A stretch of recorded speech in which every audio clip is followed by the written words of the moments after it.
for an additional 9 years. I think coping strategies and resilience has been a rather key area of interest for me since 2005. So it's going back quite some time back. Back then, I declared it as positive psychology. I guess many of you are familiar with the word positive psychology.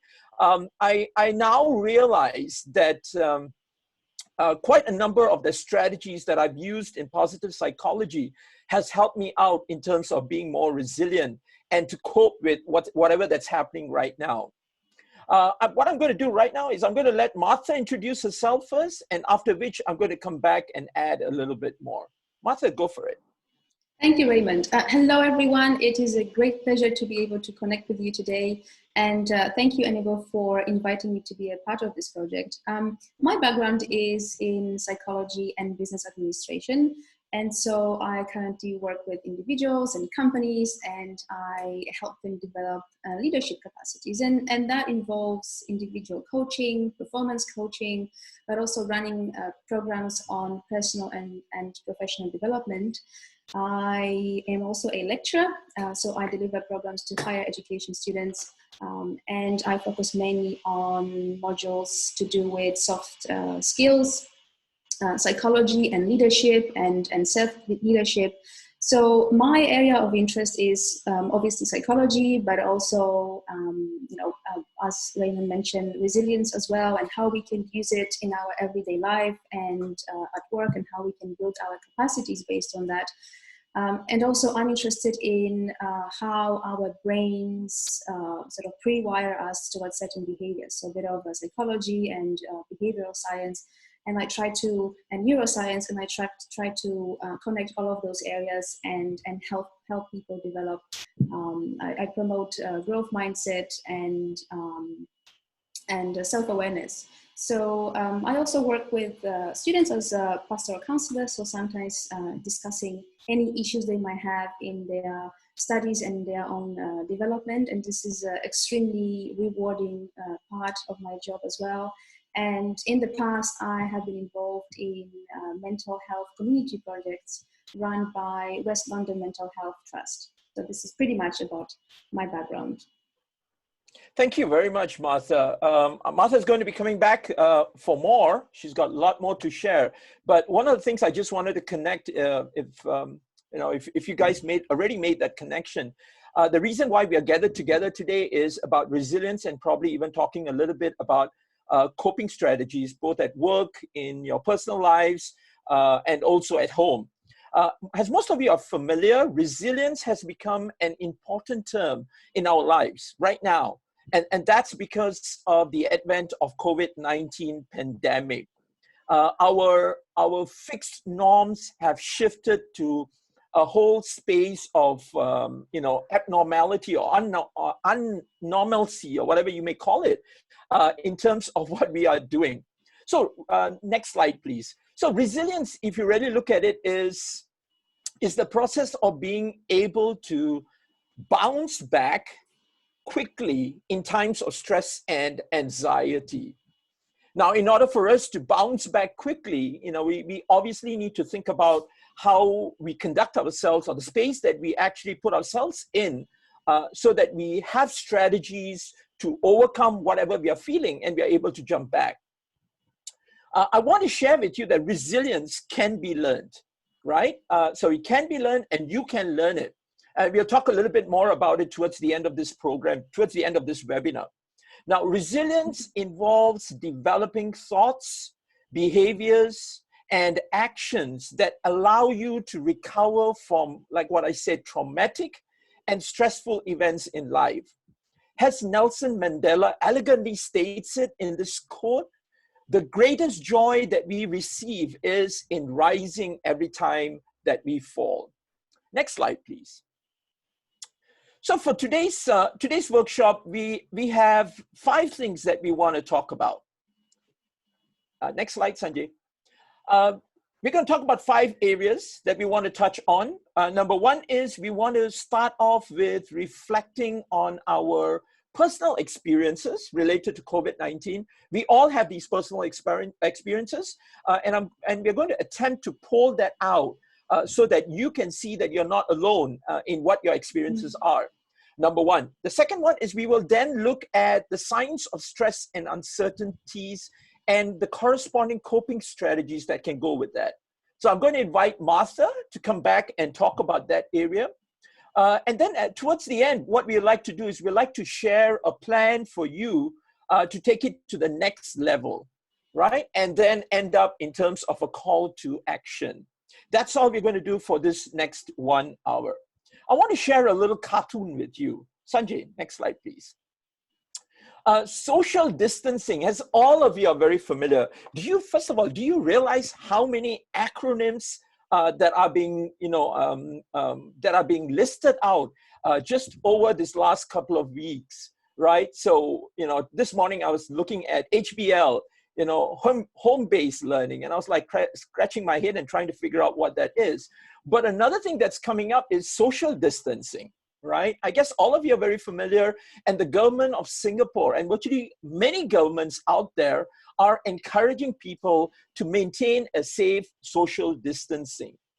Social distancing, again, is no alien word to all of us. It is probably the only reason while you and I are WFH, working from home, and minimizing any level of direct contact with the people who are around us, our friends, our loved ones. The question I have is, what is the implication of social distancing, and how are you impacted by it? Some of us may be impacted by it in a more severe manner than others. And why is that so? Well, we'll talk a little bit about that towards the end. The other question is, why is this important to most of us in this call, in the topic of social distancing? Well, I want to show you a couple of other scenarios. I want to share a couple of other scenarios with you. Next slide, please. How many of you are daily waking up to common images like what you observe on the slide? It could be in the form of newspapers. It could be in the form of messages. It could be in the form of news that you're watching on TV. Have you ever asked yourself how you feel and what is your reaction to these images? Some of you say it may not have an impact on me, but if you think about the prolonged effect of seeing something similar on a day-to-day basis, does it create feelings of fear and anxiety? Does that get intensified when exposed to all these images? What are you doing about it?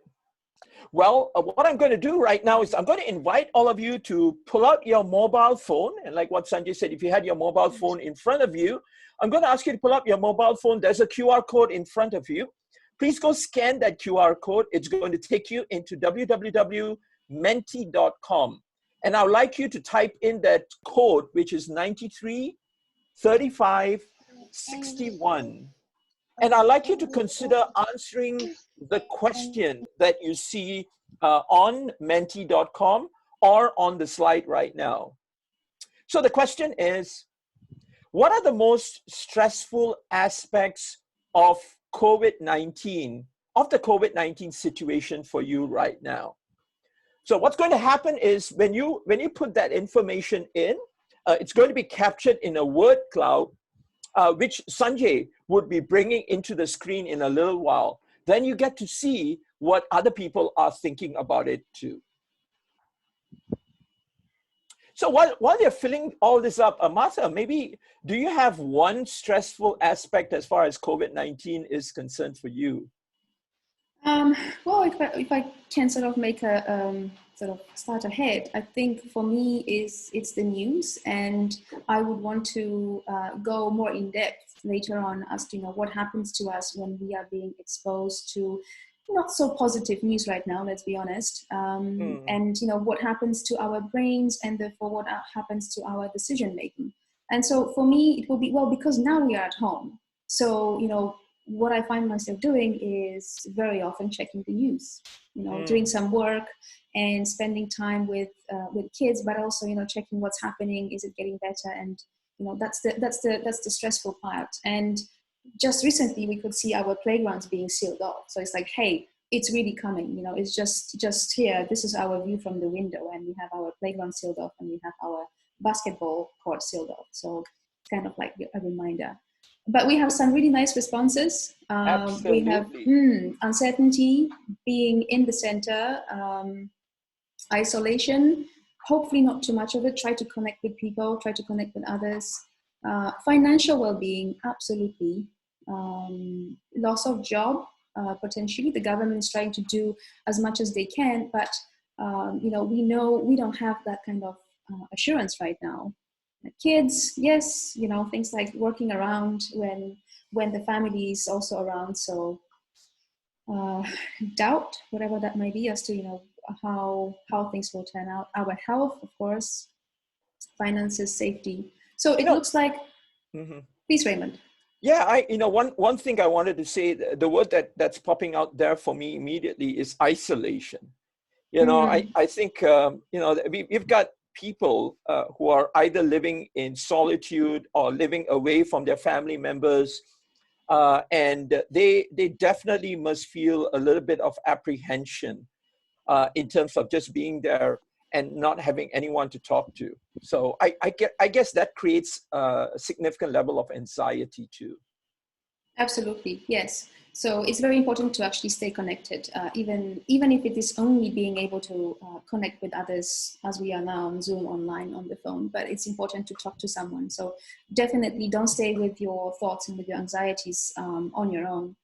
So yes, we have great responses, and thank you very much everyone for sharing it. And so we can see that there is a wide variety of aspects that are stress evoking. And so, as I mentioned, for many of these, the starting point are the news. So at this point, it will be good to ask ourselves, we see all these WhatsApp messages, we see Facebook messages circulating around. Some of them are funny, some of them are scary, quite sort of emotional content. And equally, we have a lot of information from official sources as to the latest updates. And so it's all pretty much emotional content. And by design, we are drawn to that because nature has wired us up to be sensitive to possible threats, because that then ensures our survival. And it's great. But sometimes if it is prolonged sense of anxiety because of that, the type of news, it's affecting our brain to a great extent. And so I think we had this COVID-19 situation for the past almost 2 months, more than that.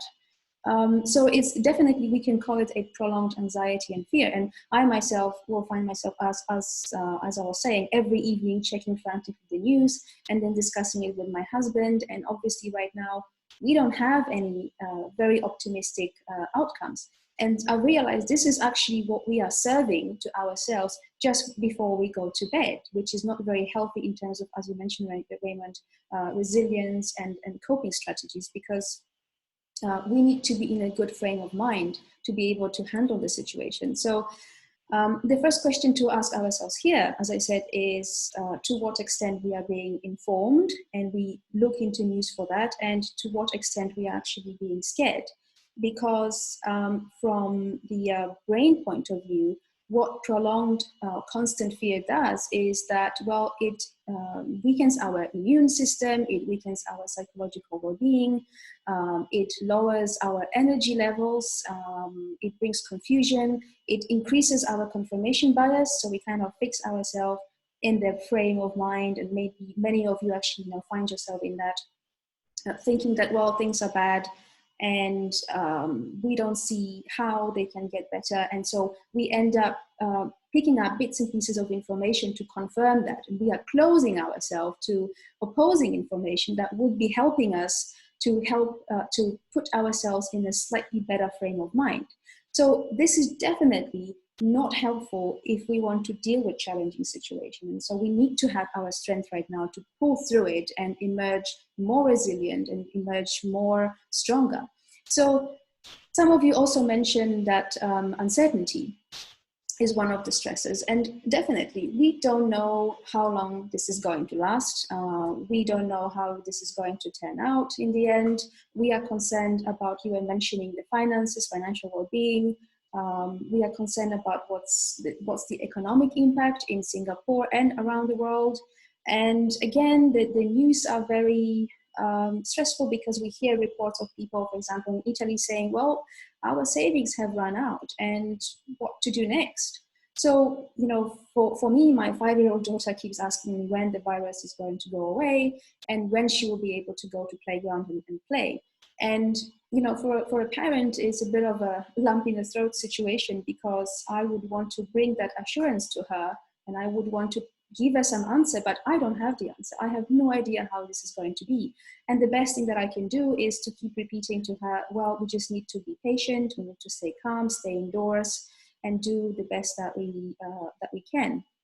So in a way, for most of us, I'm sure most of you will agree that, you know, not knowing what will happen, is actually more stressful than knowing that a bad outcome is coming. So the way, again, our minds operate is that we create constructs, we create our own understanding, our own frameworks of how the world operates and how life should be.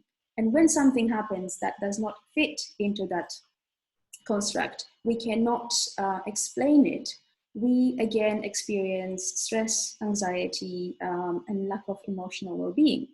And what we then start to do is we start creating new narratives based on that fear and anxiety. So we end up thinking, oh, things will be bad, our work, our lives will be disrupted forever, there will not be enough food and medication around, therefore we should head out to shops and stock up. And I'm sure many of you observed when we had our moments of panic buying in Singapore and people were heading out to shops and creating crowd situations exactly at the time that we are not supposed to be doing that. So we're supposed to be observing social distancing to prevent the virus from spreading. So, you know, these kind of decisions, these kind of thoughts tend to be panicky and rushed, and they would not yield us good outcomes.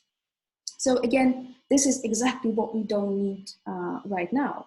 And quite on the opposite, in a high stress situation, what we have to remind ourselves is that we need rational, calm thinking that will allow us to handle the situation and still stay productive. So we are still working from homes, and we still need that. And we still need that kind of sense of normality that will strengthen our response, that will allow us to grow our resilience and to cope. So moving into possible solutions, what I would want to do right now is to outline just a few things that we will look into more in depth during the workshop. But just to outline a few things, few simple things that we can do, and hopefully you can share with us as to what are your little strategies that you are trying to, you know, to stay stronger. So the first thing that allows us to respond and not react to a stressful situation is to calm our mind, to prepare the ground for rational thinking. And there are many simple exercises that you can do to switch your brain activity from being centered in amygdala, where stress happens, to prefrontal cortex, where rational thinking happens. And we have that capacity. We have that possibility to, you know, master our minds. So our minds believe what we tell them to.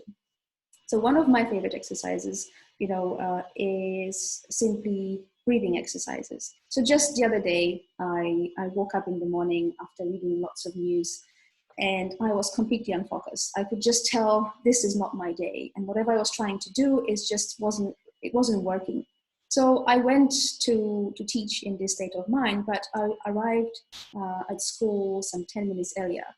And for 10 minutes, I was able to sit down in an empty classroom and just focus on the breathing. You know, so just breathing in, holding the breath to a count of 4, and breathing out. And I've done that for, you know, a few minutes, and that worked beautifully. So I was able to regain that grounding myself, in the current situation, calm my mind, and I had my energy, and I was able to conduct my, the class in the usual way and still have good outcome. So you can also think about things that you are grateful for. Research is showing that when we put our mind to what we are grateful for, and we even list it down, we write it down, this helps to build our resilience. So I would want to know, what are you guys grateful for? What can you use that will allow you to calm yourself down when you, for example, read the news and you feel like, okay, I'm getting stressed out. So feel free to drop your responses in the chat box as to what are you grateful for right now? What do we still have that we are grateful for? A roof over my head, fantastic. Food to eat, we still have that. Still employed, absolutely. Maybe working from home, maybe struggling, but we have the work, and this is our normality. My loved ones are safe and healthy. Thank you so much for sharing. We are healthy, yes, we are still together, we are here, we are connecting, that's important. Virtual connection, absolutely. We are grateful for our Wi-Fi, always, always. Still breathing. It's amazing how Wi-Fi is a normalcy for many of us. Yeah. It is, yes. The beautiful pink super moon over Singapore yesterday. Oh, how wonderful. Yes. My purpose in life. Thank you, Ernie. Friends. New ones because of COVID-19. TikTok, absolutely. I found myself joining my daughter doing TikTok videos, and I'm thinking the world has changed upside down. COVID-19 test being negative. Okay, our health, yes. Yeah, TikTok keeps me occupied, absolutely. Whatever helps us, shift the perspective and remind ourselves, okay, we still have things which are important, and we can still control them. Looks like TikTok is very popular right now. I think, yeah, I'm going to go pick up stocks on TikTok because I think it's so popular. Everyone in my home is watching it, Oh, you definitely should. I was resisting it, and then my daughter and my helper were doing it. So before I knew it, I found myself sort of doing all of that with them. And it's very relaxing, actually. It helps you to forget for a little while about whatever we are being stressed out. So fantastic, everyone. Thank you for sharing. And I would want to move on now to mental agility. So, what also helps us strengthen our ability to cope and quickly bounce back, as Raymond, you said, to our coping states, to boost our resilience, is being mentally agile. And that basically means being flexible in our thinking and being able to shift the perspective from something stressful, negative, anxiety-provoking, to something more positive. Now, the important thing is, it does not mean moving away or running away from the problem itself, but it is about shifting the perspective to reframe it and give yourself a good ground that will allow you to stay stronger, more resilient, and then handle the situation. So it starts with self-awareness. Just ask yourselves, are you able to notice when you are getting stressed? Are you able to catch that moment that you feel, okay, I can tell I'm not myself? And are you able to make that conscious decision to, for example, think about something positive? So it's simply asking questions such as, what's happening right now? Okay, things are bad. How am I feeling? What are my reactions? How is my body feeling? And what can I do right now that will give me the best possible outcome? So asking questions such as, how can I reframe this situation? What can I tell myself that will help me get through? And one very important question here is, what do I still have control over? So to me, it's very important to remind myself about this, because it helps me to stay empowered. So having that thinking that I can still influence my environment, that I'm not vulnerable, completely vulnerable as to what's happening in the external world and what's coming to me and my family, in terms of the external threats, and that COVID-19 context. So again, I would love you guys to share what you still have control over that will allow you to have the sense of strength and hope, in this context that we are right now. So please drop your answers in the chat box. It will be great to hear. What can you control even in this difficult situation? And it is within your power. I can still work from home. So again, we are still working, not being negative. This is fantastic. Definitely. This is actually that mental agility when we make the kind of choice as to what we're going to tell our mind. Yeah, controlling your mind, wonderful. The way we treat others, absolutely. How we extend compassion, how we extend support to others. My life, yes. My own mindset, that's repeating again. Yes, it's popping out again. Our well-being, our emotional well-being.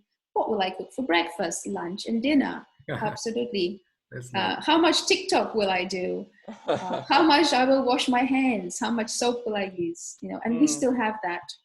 How much I will connect with others.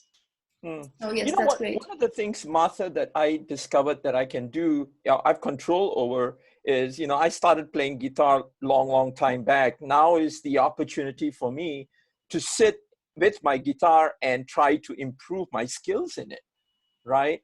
So that could be one thing that I'm trying to do. There you go. It's fantastic to feel that we have some kind of accomplishments, and every day there is something that we do, and because my air conditioning, absolutely, it has to run. Empathy chats, what we give to others. This is really great. Well, thank you so much for sharing. So it looks like we still have many things that we can do that will make us feel empowered. And again, that will help us grow our resilience and respond to the situation with calmness. Raymond, I believe you've got some invitation here. Let's jam together. So I'll let you attend to that. Nice. This is great. This is actually, you got to share with him. This is how new friendships are being made. Well, there you go. Absolutely. Connect with others. So the last point that I want to make is, well, to boost our resilience, we need to simply take care of ourselves, to have the strength, physical and psychological, mental strength to face this challenging situation, and then to extend that support to others, because that again makes us stronger. And it might seem a bit of an obvious point, and you might be thinking, okay, here comes the part about eating and sleeping. And yes, this is absolutely important. I still want to emphasize that. But I want to make this point because we tend to be more harsh towards ourselves when it comes to the expectations to cope. And this is what research is showing us, that, when we are faced with a prolonged stressful situation, we kind of, ask ourselves, okay, what do I need to do? I need to come up with a solution. So we kind of expect ourselves to cope, to know everything, and to not make mistakes. And the truth is, and I'm sure many of you will agree with me, that during crisis, we do get tired faster. We don't have all the answers. We have all found ourselves, a few days ago, relocating from our offices to our kitchen tables with monitors, with working out where I'm going to be working, what I'm going to do with the kids when Zoom calls are coming. And just yesterday we had our dry run, and my daughter came out, and I was thinking, well, oh great, how is this going to be? But we just have to embrace that. We are working with in the new context, and today, just to share with you, I thought I've got everything under control and people are away in the rooms, and my cat is roaming around. For some reason, she decided that she wants to do some exercise. So hey, we don't see her, luckily, but this is, what I see, and I'm thinking, okay, she wants to cannot. This webinar, I think that's what it is. She might be very interested, yes. So even though I've tried to think of everything, I couldn't. There's always something. So cats are really stressed right now. They don't see any humans anymore. I know. We have to understand that. Yeah. So, my own experience of having to adjust in online lessons and which sport, and my daughter having her lessons as well. And so we cannot share the same sport and work out who's having which laptop, all of this, we have to take it bit by bit and really keep in mind that this is a new situation. We have to practice self-compassion, really. So connecting with ourselves, doing small things that will make us feel better. So again, my last question to you guys, please drop your answers in the chat box. What do you do? The small things that will make you feel better, that will make you calmer, that will make you, help you build your resilience. Drawing, how wonderful. That's really nice. Drawing, what else makes you feel good? How you can show compassion to yourself. What do you do? Cooking, that's really nice. You've got plenty of time for this. Looking out the window, same thing for me, absolutely. I love observing the road outside early in the morning with a cup of coffee. Doing 100 push-ups, okay, that's not me, sorry. Nice. Karaoke, absolutely. TikToking, enjoying my quality time with family, chatting with my husband, connecting with friends. Dalgona coffee, okay. Gentle humor, COVID jokes, yes, we like those, and we want those coming. Yeah, looking at photos from all trips, absolutely. Your memories of your great holidays, that is wonderful. TikTok for sure. Looks like TikTok is winning today. Absolutely. What about reading? Reading I think is good too. Yeah, if you're reading something. Reading, yeah. There you go. It's appearing there. Right. Playing cooking banners. Wonderful. Thank you all for sharing. And I just want to leave you with the quote in mind to summarize the points that we've made here. That even though we have found ourselves in this situation and it is extremely challenging and we don't know how things are going to turn out.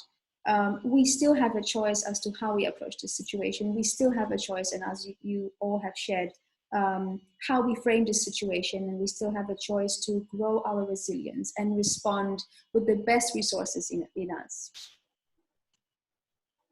Thank you, Martha.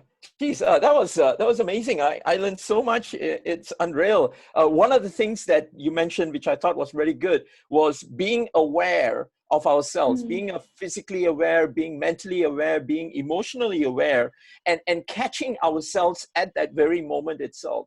I think that was a really good thing.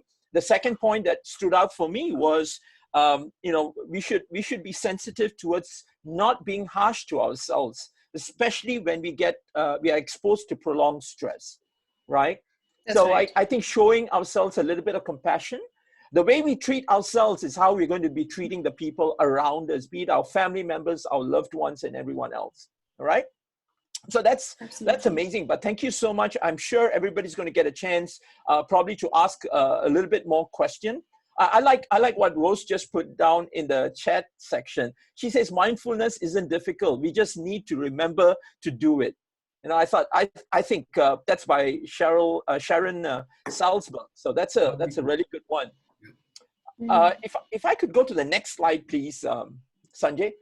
So as we mentioned, as what Martha's mentioned, what I've mentioned too, we all realize that resilience, we are starting to realize that resilience refers to the ability to rapidly and effectively bounce back from any form of adversity and situation that may lead us towards adversity. Now, with us working from home, whatever we do at home will have influence in terms of our outcome, especially when it's work related too. Now, research from the fields of positive psychology, stress management, and anxiety management have used different approaches and definitions in the study of resilience.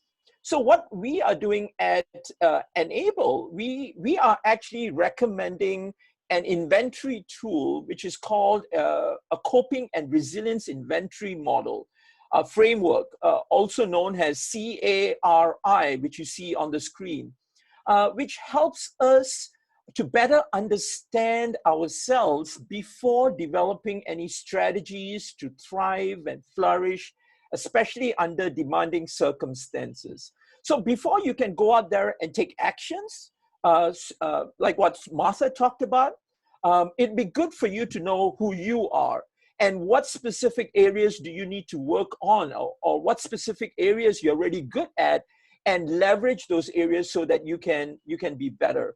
Allow me to share a little bit of that framework with you in the next slide, please. The main factors of coping and resilience is your ability to manage stress and overcome adversities. So this pyramid is this pyramid is a model that helps in terms of looking at coping and resilience. Now we need to understand that the main factors for coping and resilience is your ability to manage stress and also to overcome adversities, like what I said earlier. Now, in coping and resilience, let's understand that it is a dynamic interaction, right, between your personal attributes, your ability to cope with adverse events, and the environmental factor that you are exposed to. So typically there are 15 traits, and all 15 traits are outlined in this pyramid, which we will be talking about in one of our workshops. So the first stage that you need to take note of, guys, is right at the base of the pyramid, where we talk about coping strategies. All right. So the coping capacities, excuse me. The coping capacities comprise of underlying disposition, beliefs, emotion, and even physical factors, which can influence our resilience and our coping strategies. So those are the 4 areas you can look at in terms of stage number 1. Stage number 2 is your coping processes. And in coping processes, there's 2 components. One is coping processes, and the other one is coping buffers. The coping processes actually come into play, and the buffers come into play during adverse events. So when you are exposed to certain anxiety or stress, what are the factors that actually stand out, and what is it that gets really suppressed? The final stage, which is the after adverse event, which is the pinnacle of the pyramid itself, describes 4 possible outcomes following an adverse event. So each outcome can be distinguished depending on whether post-adversity performance exceeds, it compares, or even falls below your prior levels. So the factors of before adverse events and during adverse events would determine how you're going to behave in terms of post-adverse events itself. So how can Enible help you? This is a call to action as we move into the next slide.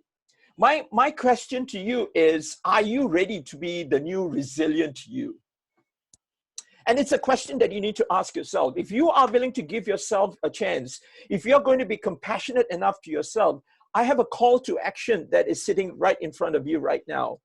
Enible is organizing a workshop, an e-workshop, which we are calling Resilience at Work.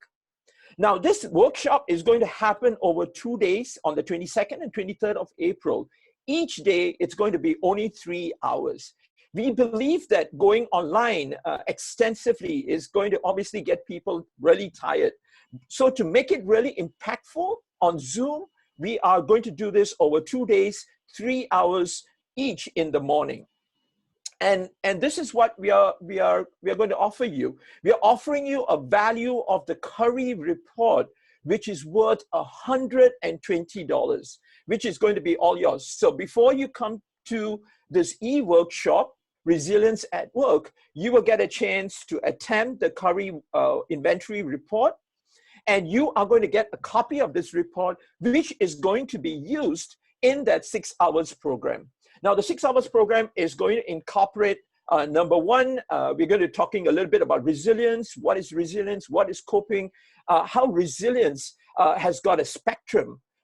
You are exposed, you have certain resilience in certain situations, while other situations, your resilience can be really, really low. So we want to talk about that, number one. Number two is we are going to debrief on your Curry report, so you understand what are the areas that you need to work on and what are the areas you have strengths in. The third thing that we're going to be talking about is we are going to share with you strategies especially in 4 areas. The 4 areas are, we're going to look at physical resilience, we're going to look at mental resilience, we're going to look at emotional resilience, and we're looking at social resilience. These are the 4 factors in terms of we would like to give you ideas, and we're going to pull ideas from everyone who is going to be at that session. So guess what this is going to cost you? Thank you, Sanjay. Right? So for an additional $29, and that's all it is, it's $149 for you to invest in yourself for 6 hours over 2 days to discover how you can develop strategies to become the resilient you, the new you. So what I'd like you to do is whip out your phone, scan that QR code, and I invite you to join us on the 22nd and 23rd of April. All right? It's a very small investment of only $149, and you would get the report, the curry report, which will help you start developing strategies and skills how to become the more effective and the more resilient you. So if you have your phone, take out your phone and please sign up for this program right now. Just scan on it, go in there and sign up. Signing up is really simple. You can sign up using your credit card, or you could sign up using PayPal.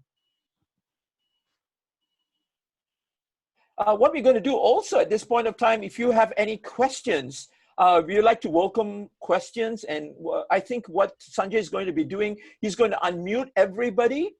If you're in a noisy environment, mute yourself back. But if you have questions, I invite you guys to ask any questions, either for Martha, for myself, or even Sanjay, who can step in and probably share a perspective or share with you what we do for strategies.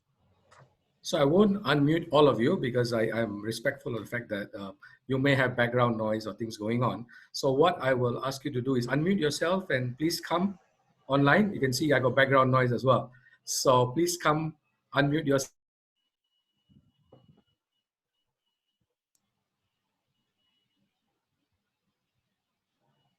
Any questions on the content or even on the workshop? Open questions, any comments to make, right? Let's make this interactive. We'd like to hear from you. What do you think about what we've shared so far? Okay, so feel free to come on. We have around 10 minutes before we get out for lunch.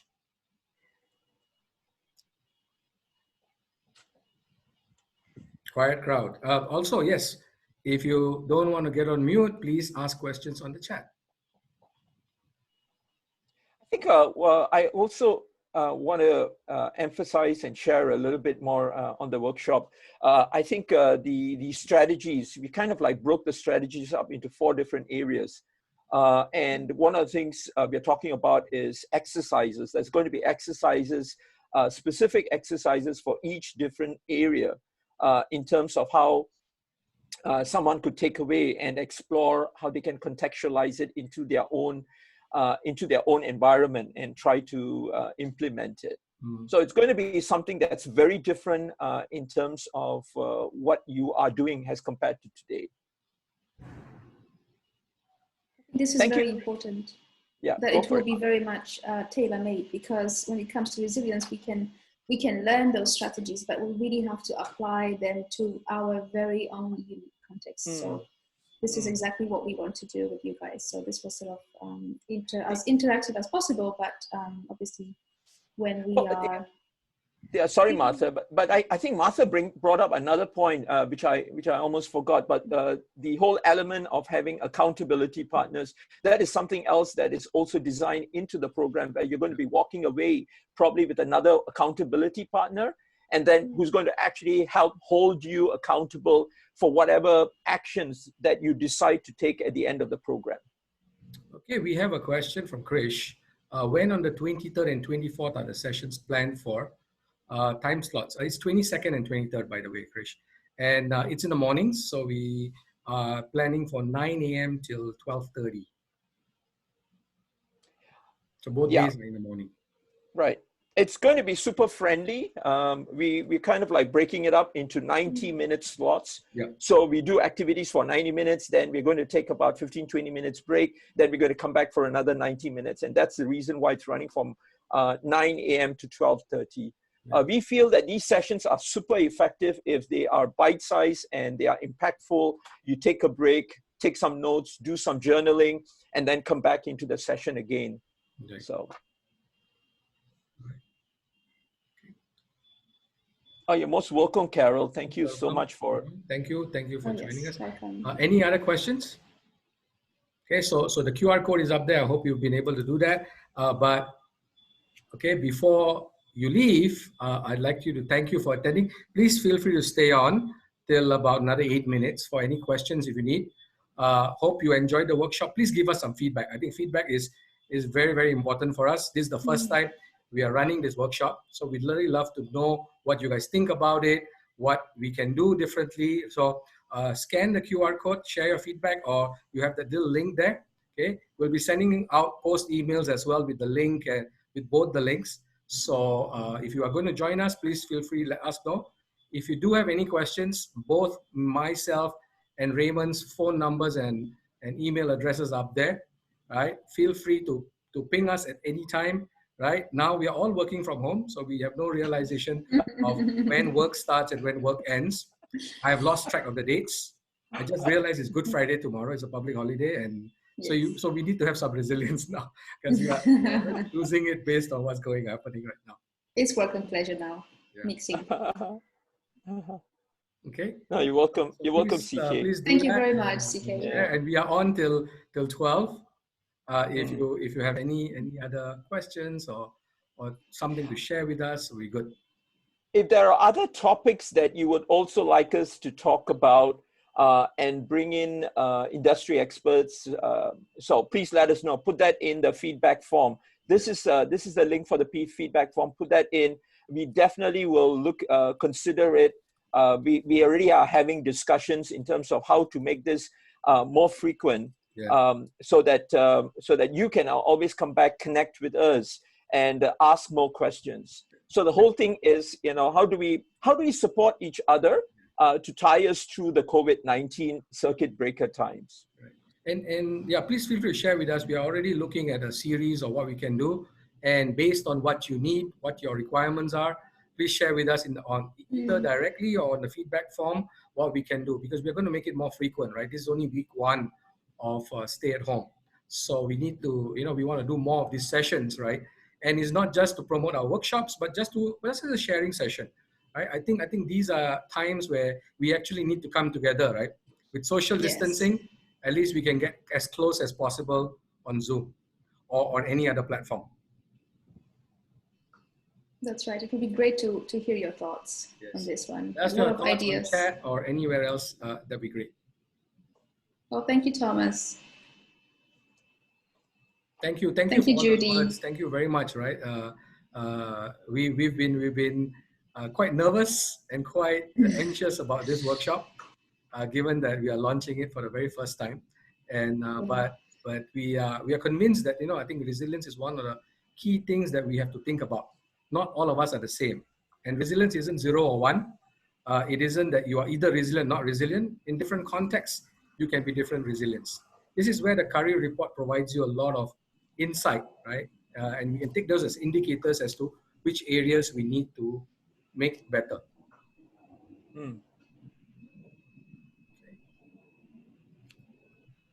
Thank you, Aris. You're welcome. Thank you.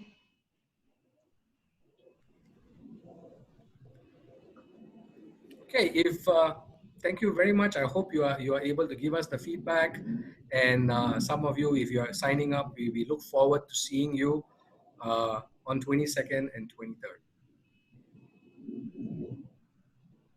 Yes, we hope to see you again soon. And so stay safe. Keep in touch with our emails and our social media. We will also, Raymond and I also are talking about what we're going to look for the next session. Okay. Yes, and stay safe, be connected, take care of yourselves. Practice resilience. Practice social distancing and resilience. Yes, lots of TikTok. But more resilience, please. Take care, everyone. Bye-bye. Bye-bye. Thank you. Thank you. Thank you for joining us. Bye. We'll just stay on for a few minutes to see if anybody has. No problem. Okay. I think there's Rosemary. Any other questions? Rosemary's got a question. Ooh, Nana. Ooh, Nana, bye. Good to see you. Oh, gosh. Oh, God. She is funny. Thank you, NY. Thank you. Thank you very much. Bye. Yes, we are still here, so And if why? anyone wants to Still ask here. If anyone has questions, any questions, please feel free yeah, to please share do. with us. You can type the questions and we can still give you answers to it.